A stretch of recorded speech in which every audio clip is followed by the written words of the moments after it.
కాబట్టి ఈ రోజున శివమహాపురాణంలోని శివభక్తి మహిమ గురించి తెలుసుకుందాము. అయితే అంతకంటే ముందుగా మన ఛానల్ని ఎవరైతే సబ్స్క్రైబ్ చేసుకుని సపోర్ట్ ఇస్తున్నారో వాళ్ళందరికీ కూడా పేరు పేరున ధన్యవాదాలు తెలుపుతున్నాను. ఇంకా ఎవరైనా సబ్స్క్రైబ్ చేసుకుని వాళ్ళుంటే ఈ వీడియోను పూర్తిగా చూసి మీకు నచ్చింది అనిపిస్తే ఒక చిన్న లైక్ చేసి మీ ఫ్యామిలీ మెంబర్స్కి, ఫ్రెండ్స్కి షేర్ చేసి సపోర్ట్ ఇవ్వండి ఫ్రెండ్స్. మీ అమూల్యమైన అభిప్రాయాలను నాకు కమెంట్ రూపంలో తెలియజేయగలరు. సతీ శక్తి శంకరులు వివాహమైన తర్వాత 10,000 దివ్య సంవత్సరాలు విహరించారు. ఒక రోజున సతీదేవి నివృత్తి భావంతో శివుని సమీపించి, నాథ, అనేక వేల దివ్య సంవత్సరాలు నీతో విహరించి ధన్యురాలనయ్యాను. కానీ నాకిప్పుడు మనస్సు ప్రవృత్తి మార్గం నుంచి మళ్ళింది. పరతత్వాన్ని తెలుసుకోవాలి అని అనుకుంటున్నాను. కనుక దేవా, జీవుడు ఏ తత్వాన్ని ఎరిగి శీఘ్రమే సంసార దుఃఖాన్ని దాటగలుగుతాడో ఆ మోక్ష ఉపాయాన్ని చెప్పవలసింది అని కోరగా పరమేశ్వరుడు ఇలా చెప్పాడు. మంచి ప్రశ్న అడిగావు, విను. పరతత్వము అంటే విజ్ఞానము. ఆ విజ్ఞానం ఉదయించిన జ్ఞాని మనసులో నేనే బ్రహ్మమును అనే స్మృతి కలుగుతుంది. ఆ జ్ఞానము దుర్లభంగా ఉంటుంది. నా యందలి భక్తియే ఆ జ్ఞానం పుట్టడానికి హేతు అవుతుంది. ఆ భక్తి 9 విధాలు. జ్ఞానానికి భక్తికి భేదమే లేదు. కానీ భక్తి లేని వానికి జ్ఞానం కలగదు. భక్తుల విషయంలో నాకు తారతమ్యాలు లేవు. కుల, జాతి, వర్ణ భేదాలు అసలే లేవు. ఆ భక్తి సగుణ నిర్గుణ భేదంచే 2 విధాలుగా ఉంటుంది. సహజంగా హృదయంలో పుట్టిన భక్తి చాలా గొప్పది మరియు కోరికలతో పుట్టిన భక్తి తక్కువది. సగుణ నిర్గుణ భక్తి నైష్టికి అన్యైష్టికి భేదం చేత 2 విధాలుగా ఉంటుంది. నైష్టికి భక్తి 6 భేదాలు గలది. అనైష్టికి భేదాలే లేవు. సగుణ నిర్గుణ భక్తి విహితంగా ఉంటుంది. అవిహితం భేదంచే బహు భంగుమలు ఉంటుంది. భక్తి ఏదైనా కూడా అంగాలు 9 విధాలుగా ఉంటుంది. అందులో 1 శ్రవణము, 2 కీర్తనము, 3 స్మరణము, 4 సేవనము, 5 దాస్యము, 6 అర్చనం, 7 నమస్కారము, 8 సఖ్యము, 9 ఆత్మార్పణము. వీటికి అనేక ఉపాంగాలు ఉన్నాయి. ఈ 9 విధములైన భక్తిని వివరిస్తాను, విను అని. కథలను శ్రద్ధాసక్తులతో వినటమే శ్రవణము మరియు భక్తుని లీలలను గానం చేయటము కీర్తనము.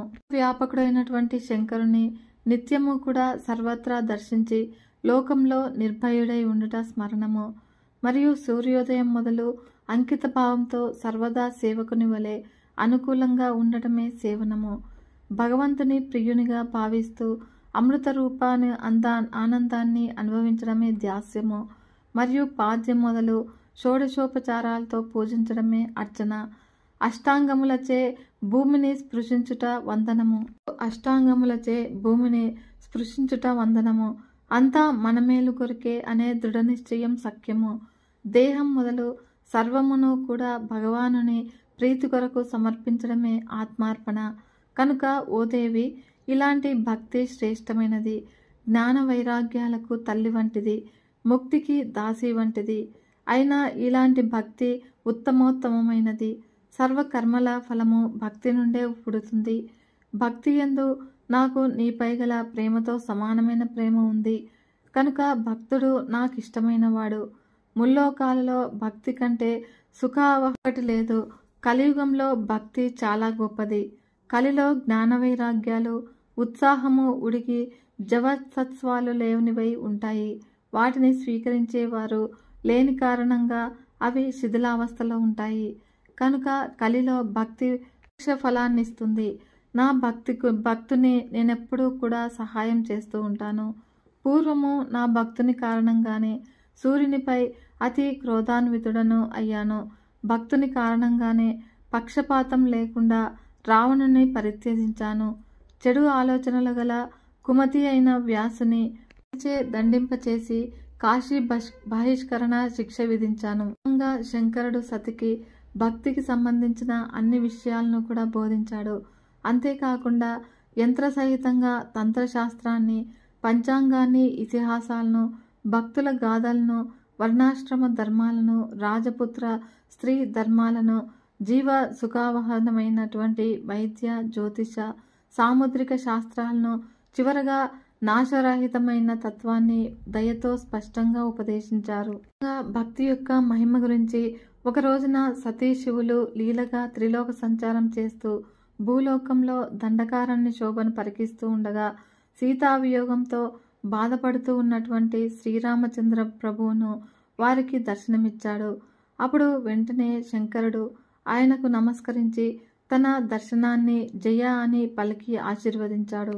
ఆ దృశ్యాన్ని చూసినటువంటి సతీదేవి శివమాయ మోహితురాలై, నాథ, హరిబ్రహ్మాదులు సైతం కూడా మీకు నమస్కరిస్తారే, అలాంటి మీరు భూలోకంలో ఉన్నటువంటి ఒక మానవ మాతృనికి నమస్కరించారు, ఎక్కడైనా మృత్యునికి ప్రభువు నమస్కరించడం ఉంటుందా అని ప్రశ్నించింది.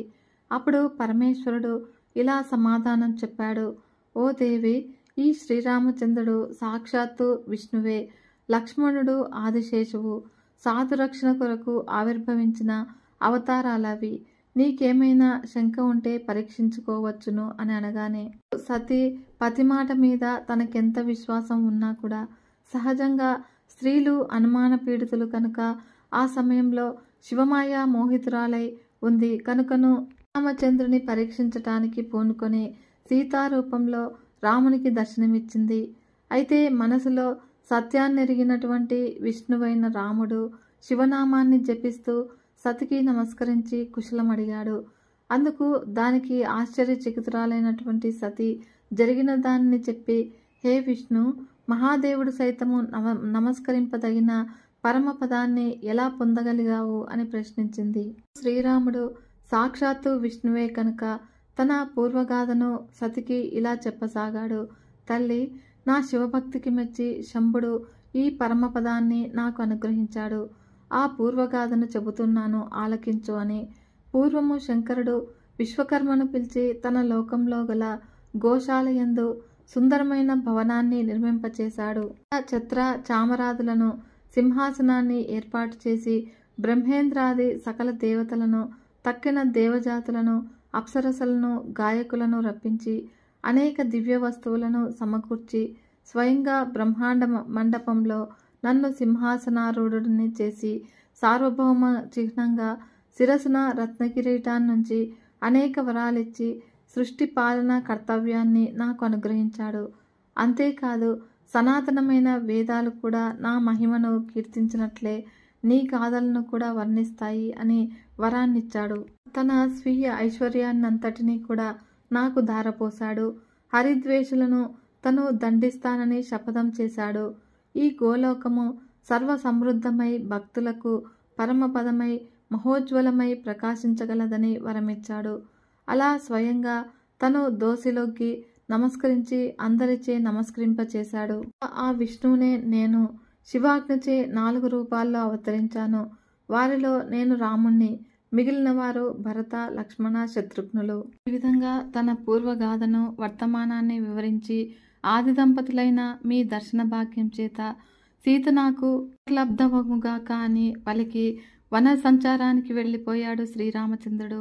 భర్త అయినటువంటి శంకర్ని మాట మీద ఆధారాన్ని కోల్పోయి స్వతంత్రించి శ్రీరాముని పరీక్షించి జ్ఞానోదయాన్ని పొందినటువంటి సతీదేవి శోకవ్యాపకులైతో భర్త ముందు నిలబడింది. అలా తలవంచుకొని నిల్చున్నటువంటి సతిని చూసి ధ్యాన మార్గంలో జరిగింది తెలుసుకొని తన పూర్వ ప్రతిజ్ఞను స్మరించి మనసులో విషాదాన్ని పొందాడు. ప్రవక్త ధర్మకర్త అయినటువంటి పరమేశ్వరుడు వేదధర్మ ప్రపాలకుడు కనుక సతీదేవిని మనసులో పరిత్యజించి కైలాసానికి వెళ్ళిపోయాడు.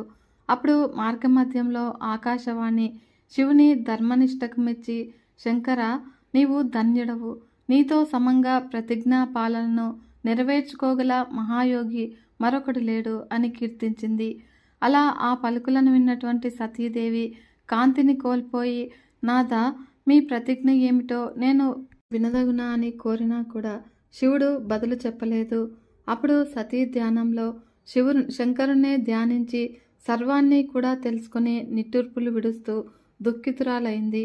అలా ఆమె మనోగతాన్ని ఎరిగినటువంటి శంకరుడు ఆమెకు అనేక గాథలను చెప్తూ ఊరట కలిగించాడు. తర్వాత కొంతకాలానికి దక్షుడు యజ్ఞాన్ని ప్రారంభించడము, ఆ యజ్ఞానికి సతీదేవి వెళ్ళడము, ఆ సతీదేవిని అవమానపరచడము, తర్వాత సతీదేవి ఆత్మాహుతి కావడం జరిగింది.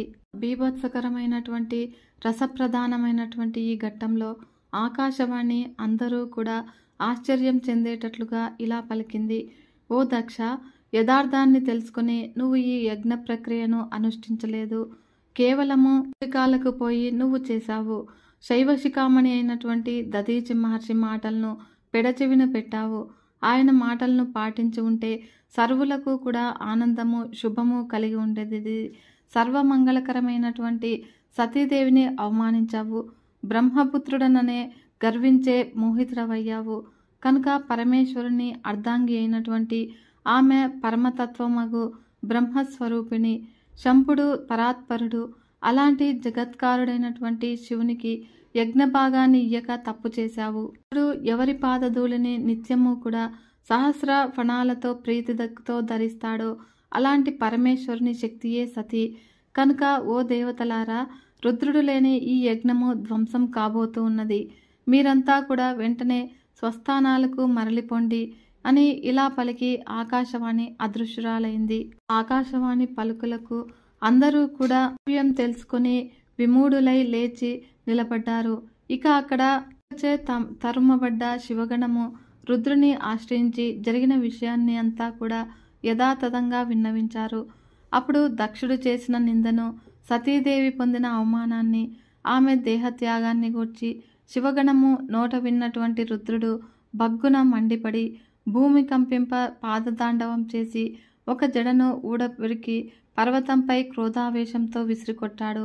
ఆ జట 2 ముక్కలై అందులో నుంచి ప్రళయకాల మహాభైరవ రావం పుట్టింది. పూర్వభాగం నుండి మహాభీముడు గణాగ్రణి అయినటువంటి వీరభద్రుడు జన్మించాడు. అతను పుడుతూనే ప్రళయకాల నల సంకాశుడై భుజుడు అయినటువంటి వీరభద్రుడు భూమండలాన్ని అంతా కూడా వృత్తంగా చుట్టి ఆ పైన 10 అంగుళాలు ఆక్రమించాడు. ఆ పైన మహారుద్రుని కోప నిశ్వాసం నుండి 100 జ్వరాలు, 13 సన్నిపాత రోగాలు పుట్టాయి. జట యొక్క ఉత్తర భాగం నుంచి భూతకోటి పరివృత అయినటువంటి మహాకాళి జన్మించింది. మూర్తిమంతమైన ఆ క్రూరజ్వరాలు సర్వలోకాలను కూడా భయపెడుతూ సర్వాన్ని కూడా దహిస్తాయా అన్నట్లుగా ఉన్నాయి. వీరుడైనటువంటి వీరభద్రుడు చేతులు జోడించి పరమేశ్వరునకు నమస్కరించి ప్రణామం చేసి వినయంగా ఇలా ప్రార్థించాడు. మహారుద్ర, నీవతి భయంకరుడు. సూర్యచంద్రాగ్నులు నీ నేత్రాలు. నా కర్తవ్యమేమిటి? ఆజ్ఞాపించండి. క్షణార్థంలో సముద్రాలను శోపింపచేయమంటారా? పర్వతాలను పిండి చెయ్యాలా? బ్రహ్మాండాన్ని భస్మం చెయ్యనా? దేవతలను అవమానించనా? కినుకతో శిక్షించనా? వాయు సంచారం నిరోధించనా? కనుక నీ అనుగ్రహంచే నేను చెయ్యలేని పని లేదు. హే శంభో, మీ సంకల్పం మాత్రం చేతనే కార్యాలు నెరవేరుతాయి. అలాంటిది మీరు వాక్కు చేత శాసిస్తే నేను ఎలాంటి దుర్ఘటనైనా కూడా కార్యాన్నైనా సాధించగలను. అంతా మీ అనుగ్రహము అనగానే సర్వమంగళుడైనటువంటి రుద్రుడు వీరభద్రుని ఉత్సాహ వచనాలకు సంతోషించి ఇలా ఆజ్ఞాపించాడు. వీరభద్ర, నా ఆజ్ఞను వెంటనే నెరవేర్చి నాకు సంతోషాన్ని కలిగించు. విను, కలుడు మహాగర్వి మూర్ఖుడు అయినటువంటి దక్షుడు యాగం చేస్తూ ఉన్నాడు. యాగాన్ని యజ్ఞ పరికరాలను భస్మం చెయ్యి. అంతేకాదు దేవ గంధర్వ యక్షులను ఇంకా అక్కడున్న వారిని భస్మం చెయ్యి. అక్కడ విష్ణువు బ్రహ్మ యముడు కూడా ఉన్నారు. వారిని పడగొట్టు. దధీచి మహర్షి మాటలను ఉల్లంఘించి ఎవరైతే అక్కడున్నారో వారందరినీ కూడా భస్మం చెయ్యి. నానాకర్షణ మంత్రాలతో వారందరినీ కూడా ఒకే చోటుకు చేర్చి అగ్ని జ్వాలలతో దహించు. వీర, దక్షుడు మొదలగు వారినందరినీ కూడా వారి భార్యలను బంధువులను అవలీలగా భస్మం చేసి జలాలలో కలిపి పానం చెయ్యి. యజ్ఞంలో వేద విధులు పరిరక్షించే ఋత్విక్కులను కూడా వదలకు అనగానే మహేశ్వరుని వచనాన్ని ఆదరంతో విని ఆయనకు ప్రణామం చేసి శివుని శాసనాన్ని శిరస్సును ధరించి యజ్ఞస్థానానికి బయలుదేరాడు వీరభద్రుడు. ఆయనకు తోడుగా శోభార్థము అరివీర భయంకరులు ప్రళయాగ్ని సదృశులు అయినటువంటి కోట్లాది గణాలను వెంట పంపించాడు శంభుడు. ఆ గణాలు వీరభద్రుని వెనుక నడుచుకుంటూ వెళ్ళాయి. కాలకాలులైనటువంటి వారితో కూడా శేషభూషణుడు, సహస్రభుజుడు, నాగాభరణ శోభితుడు అయినటువంటి వీరభద్రుడు ప్రబలాతి వీరుడైనటువంటి రథస్థుడై బయలుదేరాడు. రథం 10,000 చేతుల ప్రమాణము కలది. 10,000 సింహాలు లాగుతూ ఉన్నాయి.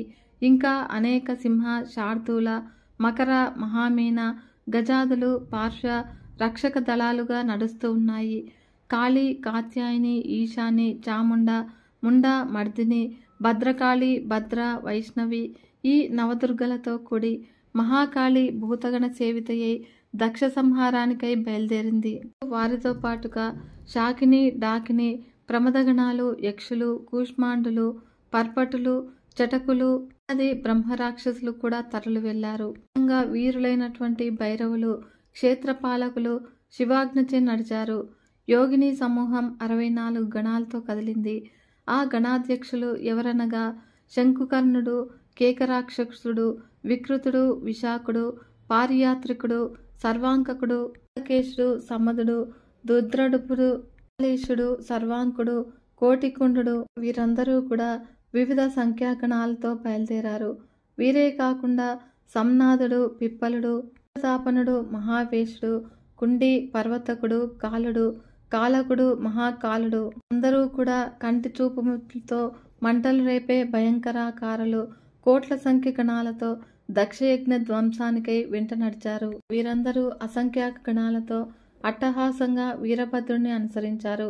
ఇంకా శివాజ్ఞచే తరలి వెళ్ళినటువంటి వారెవరు వరుసగా పుంగవుడు, పూర్ణభద్రుడు, తాళకేతువు మరియు సహస్రకుడు వీరంతా కూడా ఉత్సాహంతో ముందుకు కదిలారు. దేవదేవునికి ఇష్టలైనటువంటి తండువు, భృంగి, రిటి ఇత్యాదులు కూడా ఆడుతూ పాడుతూ గెంతుతూ సంతోషంతో నడిచారు. వీరుడైన వీరేశుడు శివాజ్ఞచే 1120 కోట్ల గణాలతో 1000 కోట్ల భూతాలతో రోమముల నుండి పుట్టిన 3 కోట్ల కుక్కలతో అతి సంరంభంతో కదిలాడు. శూల, ముద్గర, గద, పరశు, ముసలాది ఆయుధాలను ధరించి శంఖ, పటహ, భేరి, కాహళ, శృంగనాదాది వాద్యధ్వనులు చేస్తూ ఉండగా మనము వీరభద్రుని వెంట కదిలింది. వీరభద్రుడు అతిశయంతో జైత్రయాత్ర సంరంభుడై బయలుదేరగా ఇక్కడ యజ్ఞశాలలో దక్షిణకు మరియు ఇతర దేవతలకు అనేక దుశ్శకునాలు తోచాయి. 3 విధాల అంటే ఆధ్యాత్మిక, ఆది భౌతిక, ఆది దైవిక తాలు కానవచ్చాయి. అప్పుడు దక్షిణ ఎడమ కన్ను, చేయి, తొడ అదిరాయి. అది అశుభక సూచకము. భూమి కంపించింది. అప్పుడు మధ్యాహ్న వేళ నక్షత్రాలు కనిపించాయి. దిక్కులన్నీ కూడా ధూళీకృతమయ్యాయి. సూర్యుడు అనేక రంగులలో అనేక పరివేశ మండలాలతో వింతగాను భయంకరంగాను తోచాడు. విద్యుత్ కాంతులను విరజిమ్ముతూ నక్షత్రాలు నేలకు ఒరిగాయి. యాగశాల ప్రాంగణంలో నక్కలు ఊరలు పెట్టాయి. అడవి పందులు వికృత ధ్వనులు చేశాయి. తెల్లని తేళ్లు పుట్టాయి. ఉల్కలు వర్షించాయి. ధూళి వర్షాన్ని కురిపిస్తూ తీవ్రంగా గాలులు వీచాయి. సుడిగాలులచే సర్వము కూడా కంపించింది. యజ్ఞశాల అంతా కూడా పైగెగిసింది. మిడతల దండు ఆ ప్రాంతాన్నంతా కూడా కప్పేసింది. దక్షాదులు రక్తాన్ని కొన్నారు. వారందరూ కూడా గాలిలోని దీపంలాగా వణికిపోతూ ఉన్నాడు. శస్త్రాధారాలతో హతులై ఏమో అన్నట్లుగా రోధిస్తూ ఉన్నాడు. రక్తము వర్షంగా కురిసింది. దిక్కులన్నీ కూడా అంధకాసుర బంధమయ్యాయి. నదీ తీరంలోని చెట్ల వలె అందరూ కూడా నేల కొరిగారు. కర్రల దెబ్బలు తిన్న క్రూర సర్పాల వలె చైతన్య రహితులై పడి ఉన్నారు. కొందరు బంతుల్లాగా పైకెగిరారు. వారి రోదన ధ్వనులు జలపక్షుల కలకల రావాల వలె ఉన్నాయి. బ్రహ్మ, విష్ణువులతో సహా అందరూ కూడా తాబేళ్ల వలె భయంతో ముడుచుకుపోయి దుఃఖిస్తూ ఉన్నారు. దక్షుడు ఆ మహా ఉత్పాతాన్ని చూసి భయంతో వణికి తన ప్రభువు లక్ష్మీపతి అయినటువంటి విష్ణువును ఆశ్రయించి ఇలా ప్రార్థించాడు. హే దేవదేవ, హరే విష్ణు దీనబంధు కృపానిధి, నువ్వు నన్ను నా యజ్ఞాన్ని రక్షించాలి. యజ్ఞం నీ స్వరూపము. సర్వవ్యాపకుడైనటువంటి నువ్వు రక్షించకపోతే మరెవరు రక్షించగలరు అంటూ పరిపరి విధాల పాదాలను పట్టుకుని ప్రార్థించిన దక్షుని పైకి లేపి తన స్వామి అయినటువంటి పరమేశ్వరుని స్మరించి దక్షునితో ఇలా అన్నాడు విష్ణువు. విను, తత్వాన్ని తెలుసుకోలేక సకల జగదీశ్వరుడైనటువంటి పరమాత్మ అయిన పరమేశ్వరుని అవమానించావు. శివుని తిరస్కరిస్తే కార్యసాఫల్యం చేకూరదు. ఎక్కడ పూజింపతగిన వారు పూజింపబడక అపూజ్యులు పూజింపబడతారో అక్కడ దారిద్ర్యము, మరణము, భయము, నాశనము ఇవి సంభవిస్తాయి. ఇప్పుడు మహాభయం సంప్రాప్తించింది. ఇప్పుడు మేమందరము కూడా సమర్థులమైన దీనిని నివారించలేము. ఇదంతా కూడా నీ దురదృష్టం వలన కలిగింది అని విష్ణు మాటలకు దక్షుడు చింత చెంది స్థితిలో కూర్చుండిపోయాడు. ఇంతలో గణసహితుడై వీరభద్రుడు యజ్ఞస్థలాన్ని సమీపిస్తూ ఉన్నాడు. అప్పుడు రుద్రగణము సింహనాదం చేస్తూ ముందుకు వస్తూ ఉన్నది. ముల్లోకాలన్నీ కూడా కంపించాయి. ఆకాశమంతా కూడా చీకట్లు అలుముకున్నాయి. సాగరాలన్నీ కూడా అల్లకల్లోలమయ్యాయి. సైన్య సంరంభాన్ని చూచిన దక్షుడు భార్యాసహితుడై విష్ణు పాదాల మీద దండం వలె పడి ఎలాగైనా కూడా రక్షించమని ప్రార్థిస్తూ ఉన్నాడు. అతనికి శివతత్వాన్ని ఇలా బోధించాడు విష్ణువు. దక్ష విను, ముందు నీ క్రూర బుద్ధిని విడు. నైమిషారణ్య క్షేత్రంలో జరిగినటువంటి వృత్తాంతం నీకు గుర్తులేదా? రుద్ర కోపాగ్ని నుండి నిన్ను రక్షించగల వాడు ఎవ్వడూ లేడు అక్కడ. ఓ దుర్మతి, ఏం చెయ్యాలో ఏం చెయ్యకూడదో తెలియని అవివేకివి నువ్వు. కర్మను చేసినంత మాత్రాన అన్ని వేళలా కర్మఫలాన్ని ఇవ్వనేరదు. ఏ కర్మాచరణ వల్ల మానవుడు ఉన్నతిని పొందుతాడో అది అతనికి కర్తవ్య కర్మ అవుతుంది. కనుక కర్మఫలాన్ని ఇచ్చేవాడు ఈశ్వరుడు ఒక్కడే. ఈశ్వరార్చనను విడిచి కేవలం జ్ఞానాన్ని ఆశ్రయించిన జ్ఞానులు గాని, జ్ఞానాన్ని విడిచి కేవల కర్మలను ఆశ్రయించిన కర్మలు గాని ఉత్తమగతిని పొందలేరు. నీ అవివేకానికి ఫలంగా ఈ ముప్పు సంభవించింది. కనుక రుద్రుని కోపాన్ని నుండి పుట్టిన వీరభద్రుడు అకాల రుద్రుడై యజ్ఞాన్ని మనలను నాశనం చేయటానికి వస్తూ ఉన్నాడు. అతనికి అశక్యం అనేదే లేదు. మనలందరినీ కూడా కాల్చి చంపిన తర్వాతనే అతడు ప్రసన్నుడవుతాడు. దదీచి మహర్షి చేసిన శబదాన్ని భ్రమచే ఉల్లంఘించి నేనిక్కడనే ఉన్న కారణంగా నీతో పాటు నాకు కూడా ఈ దుఃఖము అనివార్యమైంది. కనుక దక్ష, అతనిని నివారించగలిగే శక్తి నాకు లేదు. నేను కూడా శివద్రోహం చేశాను. శివద్రోహికి 3 కాలాల్లోనూ కూడా సుఖం లేదు. ఈ సుదర్శన చక్రము వీరభద్రుని తగులుకోదు. ఇది శైవ చక్రము. శివభక్తుల జోలికి అసలే పోదు. నిజానికి ఈ చక్రము మనలను ఈపాటికే సంహరించకపోవటానికి గొప్ప దయగా భావించాలి. ఈ పైన ఈ చక్రము నా సన్నిధిలో ఉండబోదు. మనం ఇప్పుడు వీరభద్రుని ఆదరాభిమానాలతో పూజించిన మనల్ని రక్షించడు. కనుక అతని చేతిలో మనకు అవమానం తప్పదు. అకాల ప్రళయం వచ్చి పడింది. కనుక మనందరము కూడా వినాశం యొక్క ముంగిట్లో ఉన్నాము. ముల్లోకాల్లోనూ మనకు శరణుజొచ్చే వాడే లేడు. శివద్రోహికి రక్షణ ఇచ్చేవాడు లేడు. దదీచి మరియు సతీదేవి అనంతరము నే వెంట నిష్క్రమిద్దాము అని అనుకున్నాను. నీ చెడు సవాహాసమే పాపం వల్ల వెళ్ళలేకపోయాను. శ్రీ కాలభైరవుడు పూర్వము కాశీలో బ్రహ్మ యొక్క 5వ శిరస్సును ఒకటితో గిల్లాడు. ఇప్పుడు ఏం చేస్తాడో ఇంతలో వీరభద్రుడు ససైన్యంగా వచ్చి చేరాడు. హరి పలికినటువంటి హితోపదేశాన్ని గుండె దిటువులేని మాటలుగా భావించి ఆయనను పరిహసించి అమరేంద్రుడు వజ్రపాణి అయి సకల దేవతా సమూహంతో కూడి యుద్ధానికి సన్నిద్ధుడయ్యాడు. అప్పుడు ఇంద్రుడు ఐరావతాన్ని, అగ్ని మేకను, యముడు మహిషాన్ని, మకరాన్ని, వాయువు లేడిని, కుబేరుడు పుష్పకాన్ని అధిష్ఠించి ఆయుధాలను చేబూని రణానికి సిద్ధమయ్యారు. అప్పుడు అష్టదిక్పాలకులు అనుచరగణమంతా కూడా ఆయుధపాణీలైన అవక్ర పరాక్రమంతో పాలకుల వెంట నడిచారు. ఇలా ఒక్కసారిగా శంఖభేరి డిండుమలు వాద్యధ్వనులు మెరిశాయి. దేవతలకు రుద్రగణాలకు మధ్య పోరు మొదలైంది. శివమాయ మోహితులై దేవతలు రుద్రగణాలను అత్యుత్సాహంతో చేస్తూ ఉన్నారు. బల్లాలతో, బాణాలతో, ఖడ్గ, పరశు, తోమరాలతో, నానావిధ ఆయుధాలతో చేతులు నరికి శిరస్సులపై పొట్టల్లో పొడిచి మెడలు నమిలి విడిచి కనుగుడ్లు పీకి పేగులు తెంచి దారులను వర్షింపచేసి శివగణాలను యుద్ధ పలాయితులను చేశారు.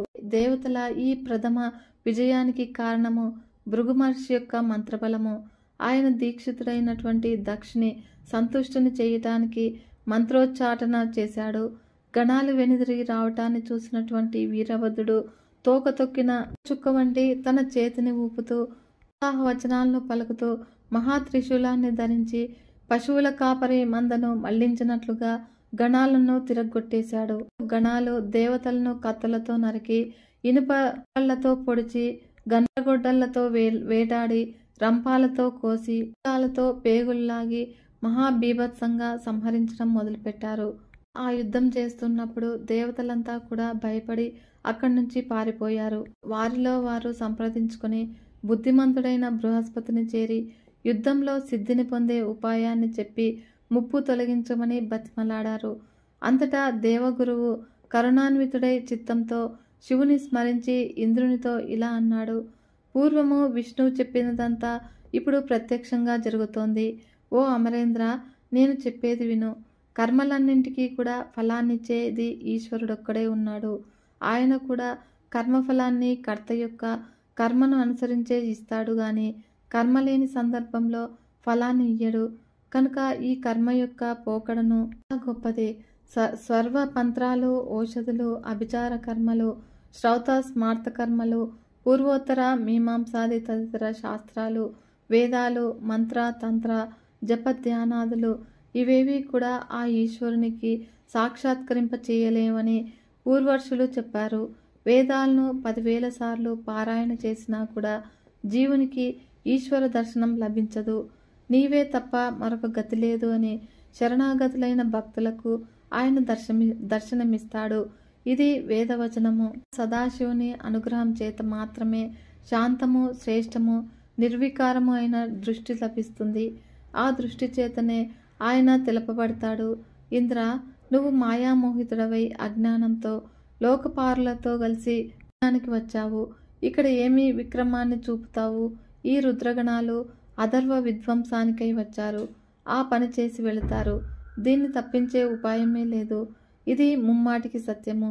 దిక్పాలకులంతా కూడా కర్తవ్యం తెలియక పడుతూ ఉన్నారు. సమయంలో వీరభద్రుడు తన రచనల్లో శివుని స్మరించి దిక్పాలకులతో వ్యంగ్యంగా ఇలా అన్నాడు: ఓ దిక్పాలకులారా, ఏం తిందామని వచ్చారు ఇక్కడికి? యజ్ఞభాగాలన? నా వద్దకు రండి. మీ భాగాలను సమంగా పంచుతాను. ఓ శుక్ర, ఓ అగ్ని, ఓ సూర్య, ఓ ఇంద్ర, ఓ కుబేర, వరుణ, యమ, ఓ ఈ శేష, ఓ దేవతలారా, ఓ రాక్షసులారా, ఓ విద్వాంసులారా, మీరంతా కూడా ఇలా రండి. మీకు తృప్తి కలిగేటంతగా ఆవిర్భాగాలను ఇస్తాను. మీరు దుష్టులతో అగ్రగణ్యులు, రుద్రుడు లేని యజ్ఞానికి భద్రంగా తిరిగి వెళదామనే వచ్చారా? వెటకారపు మాట్లాడి వీరభద్రుడు ఇంద్రునితో సహా అందరినీ కూడా బాదాడు. అప్పుడు వారందరూ కూడా పారిపోగా యజ్ఞశాల సమీపానికి వచ్చాడు. అక్కడి ఋషులు అతనిని చూసి భయపడి విష్ణువును సమీపించి రక్షించమని వేడుకున్నారు. అప్పుడు ఋషుల ప్రార్థనను ఆలకించి సర్వము తెలిసిన వాడైన హరి స్థితిపాలకత్వ కర్తవ్యాన్ని నిర్వహించని రోజుడై ఆయుధాలతో నిలిచాడు. అయితే విష్ణువును చూడగానే వీరభద్రుడికి పాపిని చూసిన యముని వలె, గజేంద్రుని చూసిన కేసరి వలె కనుబొమలు పడ్డాయి. వెంటనే ఇలా అన్నాడు: ఓ హరి, ఈనాడు మహాదేవుని శబదాన్ని ఎలా ఉల్లంఘించగలిగావు? నీ చిత్తంలో గర్వం ఉంది. నువ్వెందుకు వచ్చావు? నీకు రక్షకుడు ఎవరు? నిన్ను నీవు రక్షించుకో. లేని వాడవు యజ్ఞానికి రక్షకుడివి ఎలా అవుతావు? దాక్షాయిని ఏమి చేసిందో చూడలేదా? దదీచి మహర్షి హితాన్ని నువ్వు వినలేదా? నీకు తాను యజ్ఞభాగాన్ని. ఓ హరి, ఇదిగో నీ వక్షస్థలాన్ని చీల్చి నీకు కూడా భార్య లేకుండా చేసి నా స్వామికి సంతోషాన్ని కలిగిస్తాను. నిన్ను దగ్ధుణ్ణి చేస్తాను. నువ్వు శివద్రోహివి. వీరభద్రుడు పలగ్గా బుద్ధిశాలైనటువంటి విష్ణువు వీరభద్రుని రోషవాక్కులను విని నవ్వుతూ ప్రీతితో ఇలా అన్నాడు: ఓ వీరభద్ర, శంకర సేవకుడు అయిన నీవు నేను శివద్రోహి అని అనకు. ఈ దక్షుడు నా భక్తుడు. అనేక సార్లు యజ్ఞానికి రమ్మని పిలిచాడు. నేను భక్త పరాధీనుడను. అది నా వ్రతము. అందుకనే వచ్చాను. శంకరుడు కూడా భక్త శంకరుడు కదా. వీరభద్ర, ఇక జగడమంటావా? నువ్వు నన్ను నివారించు. నేను నిన్ను అడ్డుకుంటాను. ఏం జరగాలో అదే జరుగుతుంది. నా పరాక్రమాన్ని చూపుతాను. గోవిందుని పలుకులకు మహాభుజుడైనటువంటి వీరభద్రుడు సంతోషించి వినయంతో నారాయణునకు నమస్కరించి ఇలా అన్నాడు. మహాప్రభో, నా స్వామి అయిన రుద్రునకు ప్రియుడమైన పని తెలిసి చాలా ప్రీతుడనయ్యాను. నాకు శివుడు ఎట్లో మీరు కూడా అలాగే, ఎలాగో శివుడు కూడా అలానే. వేదాలు మీ ఇరువురి విషయంలోనూ కూడా అలాగే మాట్లాడుతూ ఉన్నాయి. మేమందరము కూడా రుద్రసేవకులము. హే లక్ష్మీ వల్లభ, ఇప్పుడు ఇక్కడ నడుస్తూ ఉన్నటువంటి ఘర్షణకు అనుకూలంగా మాత్రమే మాట్లాడాను. నా యందు దయ చూపండి. వీరభద్రుని మాటలకు విష్ణువు నవ్వి, నువ్వు వేడి యుద్ధం చెయ్యి. నీ అస్త్రపాతం చే నా శరీరం నిండిన తర్వాతే నుంచి కదులుతాను అని నిశ్చయంగా పలికాడు. ఇద్దరూ కూడా తమ గణాలతో యుద్ధ సన్నద్ధులయ్యారు. మహాబలుడైనటువంటి వీరభద్రుడు శంకరుని స్మరించి రథాన్ని అధిరోహించి అస్త్రాలను ధరించి సింహనాదం చేశాడు. విష్ణువు కూడా పాంచజన్యాన్ని పూరించాడు. ఆ శంఖారావాన్ని విని ఇంతకుముందు పారిపోయినటువంటి దేవతలు కూడా వచ్చి చేరారు. అప్పుడు దిక్పాలకులంతా కూడా వారి వారి గణాలతో వచ్చి వీరభద్రునితో యుద్ధానికి తలపడ్డారు. ఇలా రెండు గణాల మధ్య భయావహమైన ద్వంద్వ యుద్ధం జరిగింది. ఇంద్రుడు నందిని ఢీకొని పంచుల కత్తితో కొట్టాడు. అప్పుడు నంది ఇంద్రుని త్రిశూలంతో వక్షస్థలంపై పొడిచారు. అగ్ని, విష్ణుగణాలు, కుబేరుడు, బలశాలి అయినటువంటి కూష్మాండ పతితో యుద్ధానికి దిగారు. శివగణ శ్రేష్ఠుడైనటువంటి వీరేశ్వరుడు యమునితో దిగాడు. చంద్రుడు పూర్తికి ఎదురు వెళ్లి ఢీకొని అస్త్రాలతో కొట్టి హింసించి పరిహాసం చేశాడు. వరుణితోనూ భృంగి వాయువుతోనూ ఇలా ఉభయపక్షాల వీరులు ద్వంద్వయుద్ధం చేశారు. యోగిని గణసహితుడైనటువంటి భైరవీ నాయకుడు దేవతలందరినీ కూడా చీల్చి నెత్తురు త్రాగాడు. క్షేత్రపాలకుడు ఇంకా కొంతమంది గణనాయకులు నిర్జరులను నిలువరించి గుండెకు గాయం పెట్టి నెత్తురు త్రాగి వీరనాట్యం చేశారు. అంతటా హరి తన వారి దైన్యాన్ని చూసి దిగులు చెంది తేరుకొని చక్రాన్ని ఉపయోగించాడు. దిక్కులను మండిస్తూ వస్తున్నటువంటి చక్రాన్ని చూసి క్షేత్రపాలకుడు ఎదురేగి నోరు తెరిచి చెక్కిలంలాగా మింగేశాడు. ఆపై తిరిగి కక్కేశాడు. ఆ సుదర్శన చక్రం తిరిగి విష్ణువును ఆశ్రయించింది. హరి వీరభద్రుల మధ్య యుద్ధము రోమహర్షణంగా సాగింది. దేవుడైనటువంటి విష్ణువు యొక్క యోగబలం చేత హరి సదృశులైన విష్ణుగణము అసంఖ్యాకంగా పుట్టి వీరభద్రుని ఎదుర్కొన్నారు. అప్పుడు వీరభద్రుడు శివుని స్మరించి వారందరినీ కూడా నిశ్శేషంగా భస్మం చేశాడు. చేసి త్రిశూలంతో హరి వక్షస్థలంపై లీలగా పొడిచాడు. శూలఘాతానికి గాయపడి వెంటనే స్పృహను కోల్పోయి లీలామానుష విగ్రహుడైనటువంటి విష్ణువు తన ప్రియురాలి అంకతలాన్ని ఆశ్రయించి సేద తీర్చుకున్నాడో అన్నట్లుగా మీద కొరికి తిరిగి లేచి యుద్ధ సన్నద్ధుడయ్యాడు. అలా లేచి చక్ర ప్రవాహానికి సిద్ధపడుతూ ఉన్నటువంటి హరిని చూసి చక్రాన్ని విష్ణువును కూడా స్తంభింపచేశాడు వీరభద్రుడు. వీరభద్రుని చేతిలో తను పొందిన అవమానానికి సిగ్గుపడి క్రోధుడై తన శార్గాయుధమనే ధనువును బాణాలను చేతపట్టాడు. ఇంకా బాణప్రయోగం చేయకుండానే వీరభద్రుడు 3 బాణాలతో కొట్టగా ఆ ధనస్సు 3 ముక్కలైంది. అప్పుడు వాణి బ్రహ్మలు హెచ్చరించగా వీరభద్రుని పరాక్రమము సహింపరాదని తెలుసుకొని విష్ణువు అంతర్ధానమయ్యాడు. విష్ణువు వెంట ఇతర దేవతలంతా కూడా వారి వారి స్థానాలకు చేరుకున్నారు. పితామహుడు కూడా పుత్రశోకంతో బాధపడుతూ సత్యలోకానికి వెళ్ళి తదనంతరము కర్తవ్యాన్ని గురించి ఆలోచించసాగాడు. అలా వారిద్దరూ కూడా యజ్ఞభూమిని విడిచి వెళ్ళగానే మిగిలిన దేవతలను, యజ్ఞమే జీవనాధారంగా గల మునులను రుద్రగణాలు జయించాయి. యజ్ఞపురుషుడు మహాభీతుడై మృగరూపంతో ఆకాశం వైపునకు పరిగెత్తగా ఆ పురుషుని తల నరికాడు వీరభద్రుడు. స్వామికి జరిగినటువంటి అవమానాన్ని, సతీదేవి దేహత్యాగాన్ని మాటిమాటికి గుర్తు తెచ్చుకొని మనసు దహించుకుపోగా వీరుడైనటువంటి వీరభద్రుడు ధర్మ కశ్యప ప్రజాపతులను, బహుపుత్రుడైనటువంటి అరినేమిని, అంగీరసుని, కశ్యపుని, దత్తమహర్షిని పట్టుకొని శిరస్సుపై పాదంతో తన్నాడు. దేవమాత అయినటువంటి సరస్వతి ముక్కు కొనను కొనగోటితో గిల్లాడు. పగబట్టిన తాచుపాము వలె వీరభద్రుడు దేవతలను, మహర్షులను అనేక విధాలుగా హింసించి కూడా శాంతించలేదు. ఇంకా ఎవరైనా కూడా ఎక్కడికైనా దాగి ఉన్నారేమో అని పరికించాడు. మణిభద్రుడు భృగుమహర్షిని నేలపై పడేసి గుండెలపై కాయతో తొక్కిపెట్టి గడ్డాన్ని మీసాన్ని పెరికివేశాడు. దక్షుడు శివుని నిందించిన సమయంలో పళ్ళు కనబడేటట్లుగా నవ్వి యొక్క దంతాలను చుండ్రుడు పీకివేశాడు. అలాగే కనుసైగలతో ప్రోత్సహించినటువంటి నేలపై దొర్లించి నేత్రాలను పెకిలించి వేశాడు నంది. ఆ యజ్ఞశాలలో ఉపవిష్టులై ఉన్నటువంటి స్వాహ, స్వధ, దక్షిణ అనే దేవతలను, మంత్రతంత్రాధిష్టాన దేవతలను, ఇతరులను అనేక దురవస్థలకు గురి చేశారు. అగ్నివేదిక యందు ఇసుక పోశారు. అక్కడ భయం చేత దాక్కొని ఉన్నటువంటి బ్రహ్మపుత్రుడైనటువంటి దక్షుని రుద్రగణాలు వెతికి పట్టుకుని బలవంతంగా బయటకు లాగి వీరభద్రుని ముందు నిలబెట్టారు. అప్పుడు వీరభద్రుడు కోపంతో చెక్కిళ్లు పట్టుకుని ఖడ్గంతో తల నరకబోతపోగా దక్షుని యోగమహిమ వల్ల సాధ్యం కాలేదు. శస్త్రాస్త్రాలతో ఆ తలను నరకుట అసంభవాన్ని తెలుసుకొని గుండెపై 2 కాళ్లతో నిలబడి చేతితో తల పట్టుకుని మెలిమెట్టి తెంపేసి అగ్నిహోత్రంలో పారేశాడు. చీకట్లను పారద్రోలిన సూర్యుని వలె శత్రు నిర్మూలనం చేసి కార్యాన్ని పూర్తి చేసుకుని శూలాపాణి అయి పరమేశ్వరుని ఎదుట నిల్చున్నారు. అప్పుడు మహాదేవుడు ప్రసన్నుడై వీరభద్రుని అధ్యక్షుణ్ణి చేశాడు.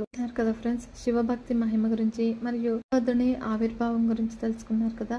ఈ వీడియో మీకు నచ్చినట్లయితే ఒక చిన్న లైక్ చేసి మన ఛానల్ని ఇంతవరకు సబ్స్క్రైబ్ చేసుకోకుంటే సబ్స్క్రైబ్ చేసుకొని సపోర్ట్ ఇవ్వండి ఫ్రెండ్స్. మరొక మంచి వీడియోతో మీ ముందుకు వస్తాను. అంతవరకు సెలవు. నమస్కారం.